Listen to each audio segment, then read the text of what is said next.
28. All right, so you're 28.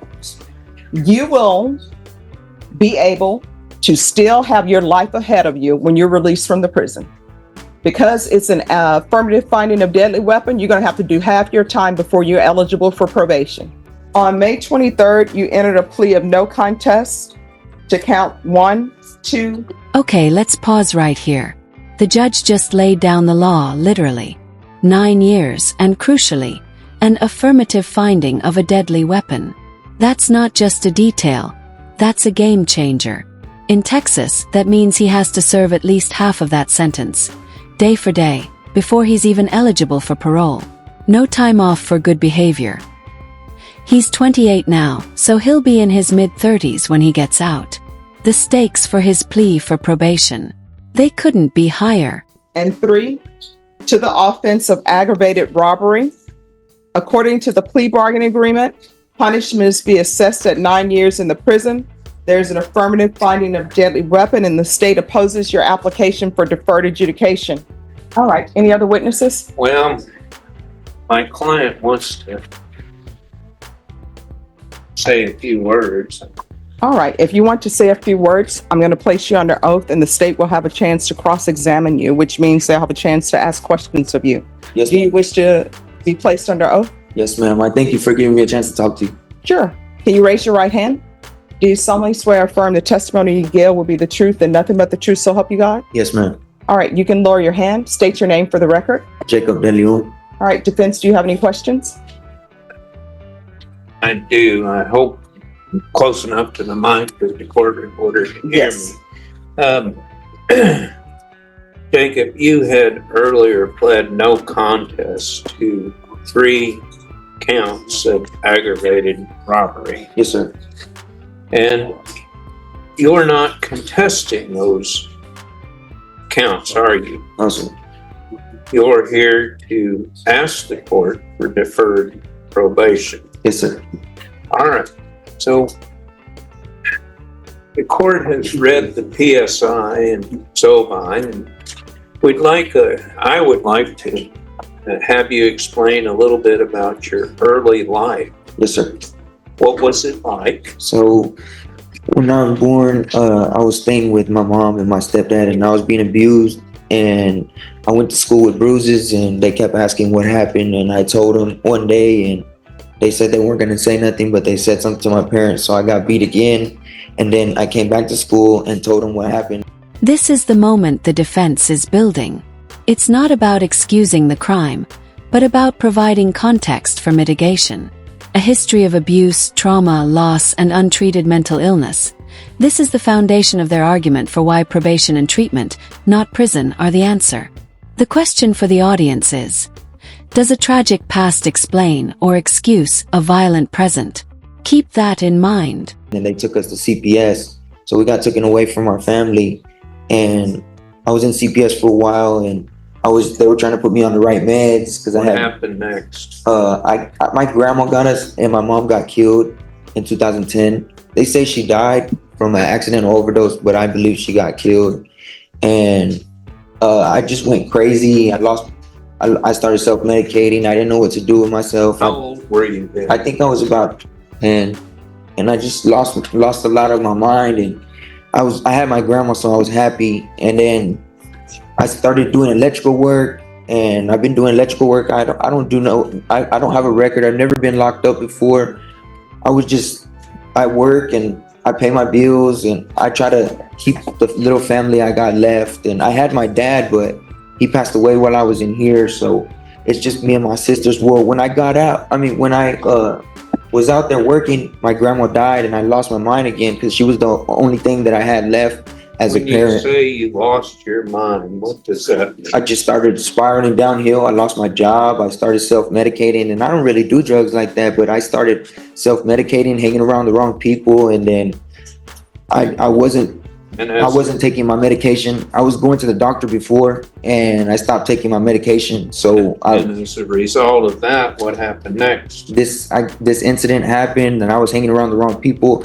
I can promise you, I'm not that type of person. I don't know what was going through my mind. I was on drugs and I was self-medicating and wasn't on my medicine.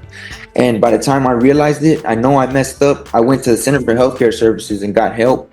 What And kind of help did you receive? I got all my medications, and they gave me a psychiatrist, and they gave me a counselor, and they started helping me get on my meds. I told them that I messed up and I needed help. So I started looking to try to fix myself, and I just realized I messed up and there was nothing I could do to fix it. So I tried to do better. And Now, you've been in custody for 3 years. Yes, give or sir. take. Where did you spend part of the time? I spent it here, and then I just really needed to go to the hospital. My mind state wasn't in the right state of mind. I was hearing voices. I was just freaking out. I didn't know what to do with myself. I was just losing my mind. And I've been here for 3 years. I've been to lockdown one time for 3 years. I have not had no fights. I'm not an aggressive person. All right, and just so that the record can be clear, the reason why he was at the Bexar County Jail for 3 years is because he was found incompetent and he was sent to the state hospital. Yes, ma'am. That's nothing to do with the 187 District Court keeping him in custody for 3 years. I understand that, All right. Your Honor. And what I was getting at was the next part of the story. As a result of this, you ended up in Vernon. Is that correct? Yes, sir. To get help, and I think they helped me with my Tell everything. us what they did. They put me on medication. They gave me anxiety medication, bipolar medicine. They gave me sleeping medicine, and I was hearing a lot of voices at the time. What And medicine? What Seroquel, Boost Bar. They had me on Klonopin. They had me on Zyprexa. They had me on another medication. I don't recall what it was called. What are you on now when you're here? They have me on Boost Bar. They agreed to let me keep taking the Seroquel for the voices, and they give me propranolol for the anxiety and depression, and they also give me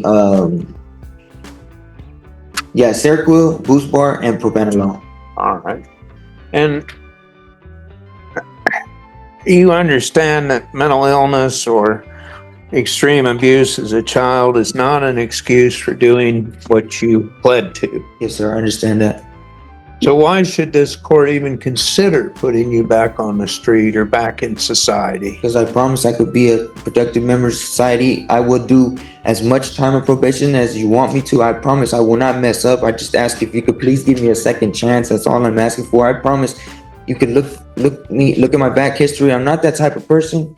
I just lost my mind because I lost my grandma, and that was the last thing. And all I got is my brothers and sisters now, and my sister just had kids, and I really want to be a part of their lives. Well, the court may restrict you if she were to grant probation or a form of probation from being around children under 18. Yes, sir. I would gladly accept that and do better and finish probation, and then I could see them. I will do right. I will be on my medications. What I'm gonna do is go to the Center for Healthcare Services and get help. Even if I am outpatient, I please ask that I can be outpatient. I'm gonna go through Center for Healthcare Services by myself, as I want to, because they really help. And I also got a doctor I go to regularly. So I'm gonna get on my medications, get on the right medications, and do right. I plan on still being an electrician. I know a place that'll hire me as I work for a dentist office, and they'll hire me when I get out. Let me stop you right there. Now, the court could order a mental health not screening, but a program for you to participate in if the court so chooses. Yes, sir. Are you willing to do I that? will gladly go to any programs that they want me to, any classes that I need to. I will show up to everything. I just please ask, can I have one more chance? This is my first time getting locked up. I can promise you I will do all I can in my will to do better and finish probation. I will do as much time as you want. And I know you probably hear that a lot and people mess up, but I can promise you I'm gonna do better. I'm not gonna hang out with nobody, none of the same people. I'm not talking to any of them. I'm gonna surround myself with positive people and just stay out the way and do better for myself, and not just for myself, but for my family and the people around me. I think I could be a productive member of society, and I'm ready to go back into the world and be a better person. if the court orders you to maintain on medicine and report, say, every week or every other week for drug screening, mental health counseling, and or proof of taking your medication, are you willing to do that? Yes, sir. I really don't need the drugs. I don't have a problem stopping drugs at all because I take medications out there and they work fine for me. They help me. So I really just started doing drugs because I lost my mind when my grandma died. She was like everything to me. That was the only thing I had left. And me and my dad didn't really have a connection. So I didn't really talk to him. And then when I was in here, he died, and now I really don't got anybody. So, but I got my brothers and sisters, that's for sure. And I know my sister's always gonna be there for me. And I think she will help me through this whole situation and in me taking my meds. And I promise I will take my meds. I like taking my meds because they make me feel like a better person. Honestly, after I got back from the hospital, I feel so much better. I feel happier. I'm not hearing the voices like I was. I feel like a better person. Like I said, I have not been in no fights since I've been here the whole time. I'm not an aggressive person. I don't cause problems. I try to stay out the way. And now that you have your medication, you talked about how it is different. yes, sir. Have you ever been on the medication that is prescribed for you before? Yes, sir. I've been through so much medications, and they try to find the right ones for me. I was Did they once find the right one? Yes, sir. I was once on Adderall for my ADHD, and then another time I was on another pill for anxiety, and then for the voices and the schizophrenia through a doctor. Now you have medication.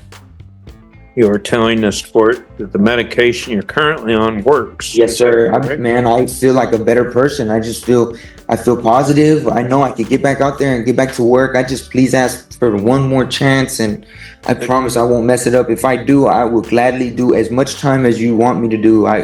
Well, this is a up to 99 year. Yes, sir. I understand that. I would not be mad at the judge for giving me whatever time she would give me if I mess up. And if the court required you to wear an ankle monitor for a drug patch, can you do that? Oh, yes, for sure. What are you asking of this court that we haven't covered already? Nothing. I just wanted to say I'm sorry for spiraling down and getting in this position. And I just ask you, please give me one more chance. That's all. I really just want one more chance. I want to be there with the little family I got left. I lost a lot of family since I've been in here, and I just don't know what I'll do if I lose another one. I'm about to pass you to the prosecutor for questioning. Is there anything that you'd like to say that we haven't covered? I think I covered everything. Ask the witness. So earlier you said that you were hanging out with the ground floor crowd, is that right? Yes, sir. But would it surprise you that in this case... Oof. That is a surgically precise question from the prosecutor. It completely reframes the defendant's entire narrative. He's been talking about his pain, his loss, his struggle. But the law centers on the victims. This question forces the judge to see him not just as a victim of circumstance, but as the agent of others' trauma. This might be the moment the plea for probation dies. The people that you're hanging around with, they pointed to you as the wrong crowd. Yes, sir. I see they did that, but that is wrong. I hear what you said earlier on how they said that I was the one that did everything. I can promise you I wasn't. I was in the wrong place. I wasn't even supposed to be. I didn't even know what was going on till there was guns drawn, and I didn't have no gun. If I was the intent to try to do something like that, I would have had a gun too. I didn't have no gun. I do admit that I was there. I was self-medicating. I don't know what I was thinking of being in that house, but I was freaking out. It just happened so fast. But nothing left that house, I can promise you, in my hands. So it was interesting because you just apologized, said you were sorry for spiraling out and getting to this point. Right? Yes, sir. But I never heard an apology towards any of the victims in this case. Oh, I really do apologize to all the victims. I wish they were here so I could tell them to their face. Absolutely. Any other questions? The 3 or 4 other. I'm sorry, he's on redirect. Any other questions? Oh, no, Your Honor. I was just gonna make sure that he wouldn't be associating with the other. Sure. Yes, sir. I won't be associating at all with them. All right, any other questions? No, ma'am. Thank you, Judge Boyd. All right, I have questions. Yes, ma'am. All right, how do you know Alfonso Diaz? I met him one day on Facebook, and he was a drug dealer, basically. That's All how right, I how do you know Myra Adape? I don't really know her. She was selling drinks after hours on Facebook. Oh, I didn't even know that's a thing now. Yeah, Okay. that's how I met her. All right. So in other words, that would be moonshining, I guess. Yeah. Who is Eric Alderete? That guy I don't know at all. I've never heard of that name. I was told about the report and I've never heard of that guy. I never knew that guy. Okay. Because in the PSI report, in the stipulations, Yes. it states that you would go over to that house and your normal thing that you would do is you would show up and then you would go get your girlfriend and you all would come into the house. Is that true? No, I said that? No, that's what the complainants are saying. No, you're talking about, you said Eric? Yes. How often have you been to that house? I've never been to Eric's house. It's Alfonso Diaz's house. Okay. How often have you been? I've been there a couple times. All right. Just to pick up some stuff for my friends. Like I'll go through and To pick up what? some drugs. All right. And then how do you know Brian Pickney? I met him on Facebook. And how do you know Adam Cordova Facebook. and Jessica Aragon? Jessica Aragon was my ex for 8 years. All right. So, from the stipulations, these people were selling drugs from their home? Yes, ma'am. Okay. All right. So, with regards to restitution, I can tell everybody, victim one is saying a $50,000 black Rolex watch was stolen. I don't have any proof of that. They're saying a $100,000 platinum necklace was stolen. I don't have any proof of that. 2 cell phones, $2,000 worth of cocaine. They're not getting that back. Yes, ma'am. $100 worth of marijuana. Yes, ma'am. They're not getting that back. This is an absolutely savage but legally sound take from the judge. She's essentially saying, you chose to live a high-risk, illegal lifestyle, and this is a known occupational hazard. She's denying restitution for the stolen drugs and valuables because you can't claim legal damages from an illegal enterprise. It's a cold, hard dose of reality. One television valued at $300. Victim two, a $500 gold rosary. You know, at some point in time, if it's a rosary, if it's a representation of Jesus Christ, that should give people pause. Yes. I don't have any proof of that. They're not getting that. $100 James Avery silver necklace.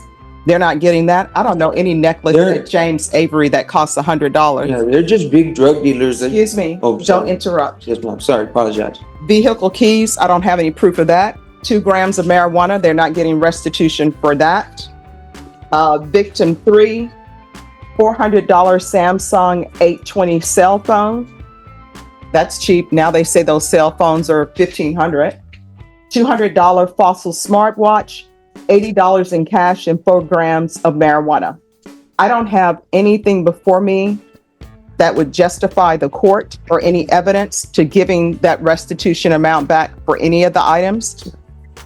And for the court, that's the cost of doing business if you're a drug dealer. Maybe the people that you sell drugs to and drinks to are going to come in and rob you. You put it in your insurance. So I'm not going to grant them any restitution. Now, with regards to your application, Yes, ma'am. I'm not going to grant your application. According to the stipulations, what happened is you were the person that they never would have been able to get into that home if you didn't show up with your girlfriend. They state in the stipulations what your routine was. So they trusted you as a buyer of drugs. In Texas and in elsewhere, guess what? If you're a drug dealer, you still can be a victim of robbery, right? You can't pull a gun on somebody and take their drugs. Yes, ma'am. They're not going to get any restitution for those drugs, but you can't pull a gun on somebody and take their items. What they're stating in the stipulations is you were a party. Yes, ma'am. So you with your girlfriend, who was the driver, y'all drove over to this location. They see it's you, they know it's you. So they're a little bit down on being vigilant. They let you in. And then immediately coming behind you, you go back outside. And then when you come back, you bring these other people with you. So you committed an aggravated robbery and you took these items, whether or not they had the $100,000 platinum necklace and the black Rolex watch, I don't know. They're not getting restitution for it, but I know what you did could have resulted in many people in that house getting killed. So I'm not going to grant your application. I'm going to find you guilty in counts 1, 2, and 3. Counts 1, 2, and 3 are going to run concurrent. I'm going to follow the agreement that you've reached, which is 9 years prison on each count. Give you credit for any time served. There's an affirmative finding of deadly weapon. I'll give him credit for the time that he spent in inpatient treatment. There's to be no contact with Brian Pickney, Adam Cordova, Jessica Aragon, no contact with any minors, Alfonso Diaz, Myra Aldape, Eric Alderete. I'm going to request the therapeutic community and the mental health unit. I have no jurisdiction over the jail, over the prison. To have them place you in that program, you're going to have to request it as well. Do you understand? Is there something else you would like to say? Yes, ma'am. Yes. I didn't let them in the house, man. Like, I didn't let them in the house. I didn't let them in the house. I didn't even plan on robbing them. I did go over there. I know I did go over there, but I did not plan on robbing them. I had no gun. I didn't put no gun to nobody. I promise I didn't put no gun to nobody. And here comes the legal lesson everyone needs to hear. The law of parties. You don't have to pull the trigger. You don't even have to hold the gun. If you're a knowing participant in a crime that escalates to something like aggravated robbery, you are just as responsible. The driver, the lookout, the person who scoped the place out days before, they can all face the same charges as the shooter. This is why his "I didn't have a gun" argument holds zero water with the court. Well, wait a second. The door opened. This is the stipulations. The door opened before Alfonso could answer it, and defendant 1 entered. You're defendant 1. Alfonso and Myra know defendant 1 as Jay, that's you, and were no longer alarmed. Alfonso greeted defendant 1, who looked around and said he would be back. Alfonso says Jay, that's you, Yes, usually walks back to his vehicle and would return with suspect 1. Suspect 1 is Jay's girlfriend and is known to Alfonso as Jessica Ann Aragon. Alfonso was going to shut his door when defendant 1 returned and allowed defendant 2 and 3 to enter Alfonso's house. Defendant 2 and 3 pointed handguns with lasers at Alfonso, Myra, Eric, while defendant 1, that's you, demanded their property. I didn't do that though. I didn't demand their property. All right, did you review the document entitled Trial Court Certification of Defendant's Rights to Appeal with your attorney? Did you understand it and sign it? Because this is a plea bargain agreement, because I followed your plea bargain agreement, and because you waive your right to appeal, you do not have the court's permission to appeal. Because this is a felony conviction, you're not allowed to own or possess any weapons or ammunition. If you have a question over what a weapon or ammunition is, you'll need to speak to an attorney. Do you understand? Yes. Yes, I can't have probation. No. And we can go off the record. Let me explain something to you. And this is the law of parties. Let's say there's a convenience store. And I know at that convenience store, they're going to have a lot of money on Tuesday. And I want to go in there and rob that convenience store. But I can't do it by myself. I need help. And let's say I don't have a vehicle. Via bus don't take that route. So I come to you and your girlfriend and say, hey, I'm going to rob this store. I don't have a vehicle. Can you all drive me there? And you and your girlfriend say, yeah, if we can get some of the money. And I'm like, okay, I'll give you $80. And you all drive me to that convenience store. And then I'm not a violent person, but things may get violent. So I ask somebody else, hey, you're a shooter. You have violent tendencies. I want to rob this convenience store. And just in case things go sideways, will you be able to help me out? And they tell me, yes, we'll help you out, but you need to give us some money. And I say, I'll give you $200. They say yes. We go into the convenience store. because you and your girlfriend drive me there. Guess what? I wouldn't have been able to get that convenience store if you and your girlfriend haven't driven me there. And you know what's about to go down. I go in the convenience store. The clerk is supposed to give me the money. He's getting antsy. He pulls a gun from behind the counter. The person who I'm bringing with me for muscle shoots him. Guess what? You didn't have a gun. Your girlfriend didn't have a gun, but y'all are all a part of this. So guess what? Your girlfriend is charged with aggravated robbery. You're charged with aggravated robbery. I didn't have a gun. I'm charged with aggravated robbery. The muscle person is charged with aggravated robbery. So it's just like you had a gun. Do you understand? Now, how old are you? 28. All right, you're 28. You will be able to still have your life ahead of you when you're released from the prison. Because it's an affirmative finding of deadly weapon, you're going to have to do half your time before you're eligible for eligible for parole. So that means your half time is day for day. So that's 4.5 years. In those 4.5 years, you need to start thinking about what you can do so you won't be back in front of a court for this type of offense. Do you understand? Or any offense? There's no way you could give me 7 years? No. And I will tell you this, you're lucky that your attorney was able to get 9 years for you, because you put 3 people's lives in danger. And for what? For things. Right? And at the end of the day, guess what? When we all die and we're long gone, that black Rolex watch, that 100,000 platinum necklace, somebody else is going to be wearing it.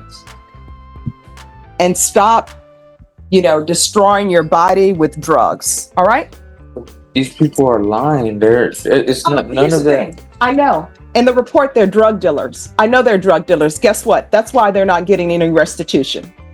That and the fact that they didn't bring me anything to prove that those items were in fact items that they had. But most of it is lies. All right, thank you. As judge, we did have one brief impact statement. All right, who wants to give a victim impact statement? That's to be perfect. Oh, It's just a Yeah. written statement. no. I mean, if they want to give a statement, then they need to come. Okay. And then perhaps they want to explain why they're selling drugs in Bexar County. All right, thank you. All right, thanks.